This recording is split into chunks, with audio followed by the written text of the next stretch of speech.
উক্ত ধর্মসভার বিশেষ অতিথি হিসেবে আসন অলঙ্কৃত করবেন জনাব হাফেজ কারি মাওলানা মুফতি মুফাসসির আবুজার আস-সারুজি সাহেব মিশরি এবং উক্ত ধর্মসভার সভাপতিত্বে আসন গ্রহণ করিবেন আমাদের মাতার মুকুটমণি প্রবীণ আলেম প্রাক্তন শাইখুল হাদিস জনাব হাফেজ কারি মাওলানা মুফতি হায়াত আলী সাহেব আল আজহারি।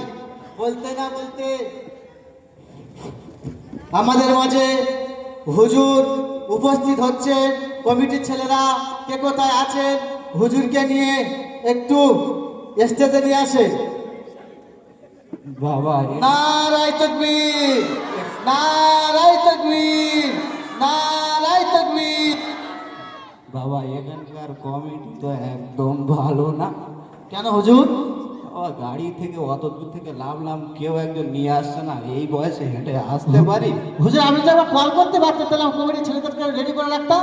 বাবা তুমি জানো না আমাদের যুগে এসব মোবাইল টোবাইল ছিল না, ওসব ব্যবহার করি না। হুজুর সব বাদ দেন, হুজুরকে নিয়ে চলে আসেন। বাদ দেন, বাদ দেন। মাথায় লাথি মেরে পায়ে সালাম। চলো চলো। এখন আপনাদের মাঝে ওয়াজ ও নসিহত করে শোনাবেন কোরআন ও হাদিসের সুব্যাখ্যাকারী যুক্তিবাদী বক্তা জনাব হাফেজ কারি মাওলানা মুফতি হারিস ইবনে হাম্মাম সাহেব। তিনি আপনাদের মাঝে ওয়াজ ও নসিহত করে শোনাবেন। আপনারা ধীরস্থিরভাবে তানার জ্ঞান গর্বের কথা মনোযোগ সহকারে শুনুন। আল্লাহ শরীরটা সুস্থ রেখেছে। ফি আমানিল্লাহ। আসসালামু আলাইকুম ওয়া রাহমাতুল্লাহি ওয়া বারাকাতুহু। আলহামদুলিল্লাহ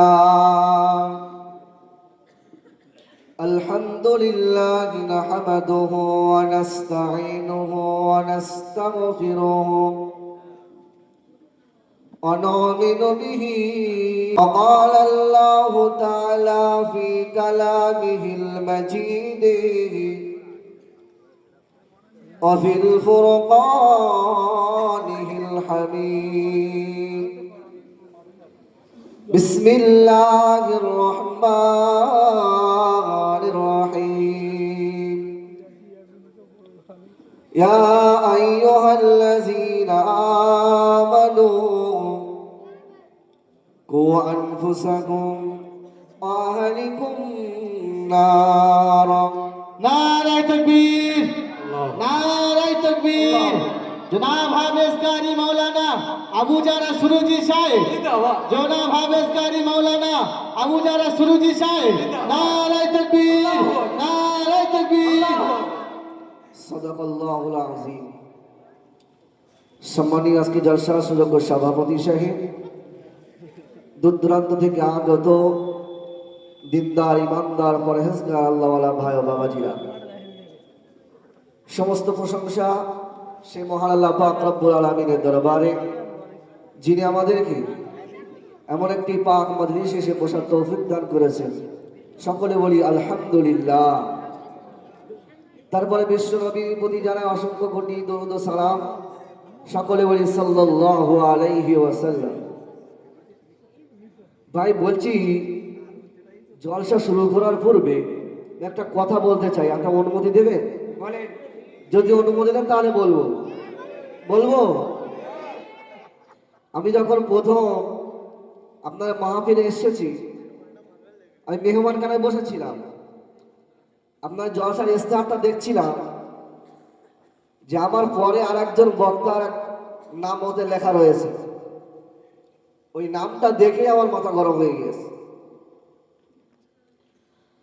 কেননা আমি মনে করতাম এই গ্রামের মানুষ বড় শিক্ষিত এবং এই জলসা কমিটি খুব বিচক্ষণ, কিন্তু না।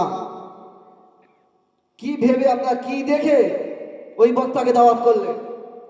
জানেন ওর সম্পর্কে? জানেন জানেন ওর পেছনে কত রিপোর্ট রয়েছে? ও একটা আস্ত গরু, গরু বললে ভুল হবে না, একটা জাহেল, মূর্খ, ওর মধ্যে কোনো দিন ও শরীয়তের কোনো জ্ঞান নাই। ও আপনাদের কি শিক্ষা দেবে? জানেন আপনি ওর পেছনে কত রিপোর্ট রয়েছে? এত বিচক্ষণ কমিটি হয়েও এমন একটা বক্তাকে দাওয়াত করলে কেন? আমি এখানে ওয়াজ করবো না, আমি চলে যাচ্ছি। এর বক্তার সাথে ওয়াজ করি না আমি, না। কেন হুজুর, কেন সমস্যা কি হুজুর, কি? আপনারা কেউ বিচলিত হবেন না, ধীরে স্থির ভাবে বসুন। আপনাদের মাঝে আমাদের দ্বিতীয় বক্তা এখনই তিনি ওয়াজ নসিহত করে শোনাবেন। কোরআন ও হাদিসের সুব্যাখ্যাকারী ও যুক্তিবাদী বক্তা জনাব হাফেজ কারি মাওলানা মুফতি মুফাসসির আবুজার আসসালুজি সাহেব, তিনি আপনাদের মাঝে তার জ্ঞানের কথা আপনাদেরকে শোনাবেন। আপনারা ধীরে স্থিরভাবে শ্রবণ করুন। আসসালামু আলাইকুম। ওয়ালাইকুম আসসালাম। হুজুর ভালো আছেন তো? আলহামদুলিল্লাহ, আল্লাহ ভালো রেখেছে। যাক মাশাআল্লাহ। হুজুর শরীর সুস্থ আপনার? আলহামদুলিল্লাহ, আল্লাহ শরীরটা সুস্থ রেখেছে। আসসালামু আলাইকুম ওয়া রাহমাতুল্লাহি ওয়া বারাকাতুহু। ওয়ালাইকুম আসসালাম ওয়া রাহমাতুল্লাহি ওয়া বারাকাতুহু। আপনারা সবাই ভালো আছেন তো? জি আলহামদুলিল্লাহ, ভালো আছি। যাক আলহামদুলিল্লাহ। তোমার প্রিয় শ্রোতা মণ্ডলী, আমি আপনাদের মাহফিলে যখন এসেছিলাম তখন আমি বিশ্রামখানায় বিশ্রাম করছিলাম। তো দেখছিলাম একজন বক্তা, সে খুব বড় বড় কথা বলছিল, সে খুব বড় বড় ভাষণ দিচ্ছিল। সে আমাকে বলছিল আমি নাকি একটা আস্ত ছাগল। আপনারা ভাবতে পারছেন? আচ্ছা, আমি আপনাদের কাছ থেকে জিজ্ঞাসা করি, আপনারা যে বক্তাকে দাওয়াত করেছিলেন, এই বক্তার থেকে আপনারা কোনো কিছু শিখতে পেরেছেন কি? জি না, জি না। হ্যাঁ, কি করে শিখবে? আরে ও তো একটা আস্ত ছাগল। ও শরিয়াত কি বোঝে না, কোরআন পড়তে পারে না, হাদিসের ব্যাখ্যা ভালোভাবে করতে পারে না। সে আবার কিভাবে তোমাদের কাছে আল্লাহ আল্লাহ রসুলের কথা বলবে? ওর একটা পুরানো কথা শুনে, ও যখন ছাত্রবেলায় আমার সাথে পড়াশোনা করত তখন ওর একটা বদ অভ্যাস ছিল, এ গাছে একটু চুরি করা, ও লোকের বাড়ি থেকে আম চুরি করা, আরেকজনের বেগুনের খ্যাত নষ্ট করে দেওয়া, এটাই ওর অভ্যাস ছিল। তোমরা জানো না আল্লাহর নবী কি বলেছে? আল মারউ মাআ মান আহাব্বা। যে যার সাথে মোহাব্বত রাখবে, যে যার সাথে ভালোবাসা রাখবে, তার সাথে তার হাসর হবে। আপনারা যদি এমন নাদান, অবুঝ, বেহায়া, বেলজ্জা, বেশরম, বেধর্ম বক্তার সাথে সম্পর্ক রাখেন, তাহলে আপনাদের হাসর নাসর ওই বক্তার সাথে হবে। ও নিজেও তো ধ্বংস, তোমরাও ধ্বংস হয়ে যাবে। এমন বক্তার সাথে আমি আর ওয়াজ করবো না, আমি চলে যাচ্ছি। কি সমস্যা? না। সমস্যা বলেন, একটু বলেন, আমাদেরকে বলেন কি সমস্যা। এই কমিটির ছেলেরা হুজুরকে মেহমানখানায় নিয়ে যান এবং তার সাথে সাথে নাস্তার ব্যবস্থা করেন। আপনারা কেউ উত্তেজিত হবেন না, ধীরে স্থির ভাবে বসেন। আমাদের জলসায় তামারকের ব্যবস্থা আছে, আপনারা তামারক খেয়ে তারপর বাড়ি ফিরবেন। দেখিয়ে এ গরু ছাগলের ঘাস তো এ মানুষকে বিয়াদব মার্কা ছেলে আলেমকে তোমরা সম্মান করতেছো কেন? এ কি এই, বসেন আপনি, আপনিও বসবেন। আপনি এনার বলেছেন ছাগল, ইনি আপনার বলেছে গরু। তাহলে আমাদের গ্রামগঞ্জের এলাকায় ছাগল আর গরুর খাদ্য কি হতে পারে? খড় ঘাস। যতক্ষণ না এই খড় ঘাস খাবে ততক্ষণ কিন্তু এখান থেকে ছাড়বো না। বসেন, এই কমিটি গাড়িরা বসেন। চালাকি হচ্ছে, চালাকি সীমা থাকে, চুপচাপ বসেন। বাবা বাবা, হুজুরকে দাঁড়ান, হুজুরকে দাঁড়ান, হুজুরকে দাঁড়ান, হুজুরকে দাঁড়ান। কি হলো হুজুর? হুজুর হুজুর হুজুরকে দাঁড়ান। হুজুর লাগেনি তো? বয়সে তোমাদের ঝগড়া সমাধান করতে করতে মাজাটা শেষ। বাবা দাঁড়াও, বাবা দাঁড়াও। হুজুর মেরে ফেলে দেবো বলছি, আপনি বিষয়টা সমাধান করেন। শোনেন, ইনি আমাদের মাথার মুকুটমণি।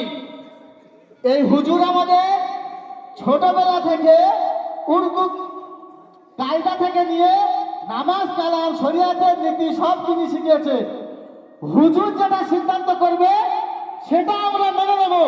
আর হুজুর যদি সিদ্ধান্ত করতে পারে এই খড় আর ঘাস কিন্তু আপনাদেরকে উঠতে হবে। হুজুর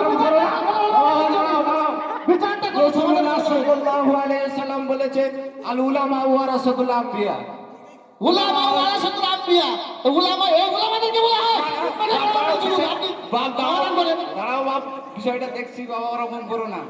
বাবা তুমি কোন ধর্মের গুরু? ইসলাম ধর্মে। বাবা তুমি কোন ধর্মের গুরু? ইসলাম ধর্মের গুরু। ইসলাম শব্দের অর্থ কি? শান্তি। ইসলাম ধর্মের অর্থ কি? শান্তি। আচ্ছা, তোমরা ইসলাম ধর্ম প্রচার করতে এসে যে একে অপরের নামে মন্দ বলা বলি করছো, এর দ্বারা শান্তি প্রচার হচ্ছে না অশান্তি প্রচার হচ্ছে? শান্তি। আর একটা কথা বলো বাবা, মুসলমানদের ধর্মগ্রন্থ আল কুরআনুল কারীম, তাতে লেখা রয়েছে যে ইন্নাদ দীনা ইনদাল্লাহিল ইসলাম, আল্লাহ সুবহানাহু ওয়া তাআলার কাছে মনোনীত ধর্ম হলো ইসলাম ধর্ম। আর আল্লাহ সুবহানাহু ওয়া তাআলার কাছে যেটি মনোনীত ধর্ম, তার মধ্যে কি মতানৈক্য হতে পারে? আচ্ছা, আর একটা কথা বলো, আল্লাহ সুবহানাহু ওয়া তাআলা আরো বলেছেন যে ওয়া আতাসিমু বিহাবলিল্লাহি জামিয়া ওয়া লা তাফাররাকু, তোমরা আল্লাহর রশিটাকে শক্তভাবে ধরো, পৃথক হয়ো না। এখন প্রশ্ন হলো, তোমরা যে একে অপরের নামে বদনাম করাকরি করছো, এর দ্বারা সমাজটাকে একত্রিত করা হচ্ছে না আলাদা করা হচ্ছে? তোমাদের এই প্রশ্নগুলোর উত্তর দিয়ে বাড়ি যেতে হবে। যদি এই প্রশ্নগুলোর উত্তর না দিতে পারো, সারা জীবন এখানে খড় আর ঘাস খেয়ে বাকি জীবনটা অতিবাহিত করতে হবে। কারণ কমিটি যে জায়গা রেগে গিয়েছে, হয়তো তোমাদের আর ছাড়বে না। দেখো তোমরা কি করবে। এই দেখে বলেন। আমি শুনেছি ইনি একটা তাবড় আলেম। আচ্ছা। আগে আমরা ক্ষমা চেয়ে নিয়ে বাড়ি যাই, চলেন। চলো। কেন এবার আর ধরলে আমরা কেইলে ভরবো।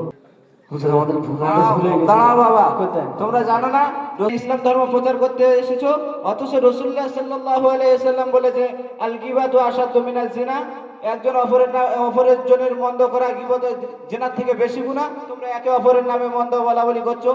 আজ জনসমাজের মাঝখানে উঠে দাঁড়াও, উঠে সবার সামনে ক্ষমা চাও যে যতদিন পৃথিবীতে বেঁচে থাকবো আল্লাহ সুবহানাহু ওয়া তাআলার ধর্ম, ইসলাম ধর্ম আল্লাহ সুবহানাহু ওয়া তাআলার সন্তুষ্টির জন্য প্রচার করব, কোনোদিনই নিজের স্বার্থ নিয়ে মাহফিল করব না। বলো, সবার সামনে ক্ষমা চাও। আমাদের ভুল হয়েছে, আমাদেরকে ক্ষমা করে দেবেন। আমরা যে স্বার্থের জন্য জলসা করতাম, আমরা স্বার্থ নিয়ে জলসা করব না। এখন আমাদের নিয়ত হয়ে যাবে আল্লাহ রসুলের সন্তুষ্ট করার জন্য। তো আপনারা আমাদের ভুল ত্রুটিগুলোকে মার্জনা করে দেন। ঠিক আছে, বসো বসো। প্রিয় দর্শক মণ্ডলী, আমাদের এখান থেকে একটা বিষয় বোঝা দরকার যে আমরা দিনের পর দিন, রাতের পর রাত কঠোর পরিশ্রম করে একটি মাহফিল অনুষ্ঠান করে থাকি। আর কিছু আলেমগণ ঐক্যবদ্ধতা বাদ দিয়ে নিজের আসনকে টিকিয়ে রাখার জন্য বিভিন্ন পন্থা অবলম্বন করে থাকে। আমি সেই সমস্ত আলেম উলামাদেরকে বলবো, ঐক্য ও সংহতি মুসলিম জীবনের এক অবিচ্ছেদ্য অঙ্গ। তৌহিদের পরে যে ব্যাপারে সবচেয়ে বেশি তাকিদ দেওয়া হয়েছে তা হলো ঐক্যবদ্ধ। মুমিনদের উপরে অনিবার্য দাবি হচ্ছে তোমরা ঐক্যবদ্ধভাবে জীবনযাপন করো।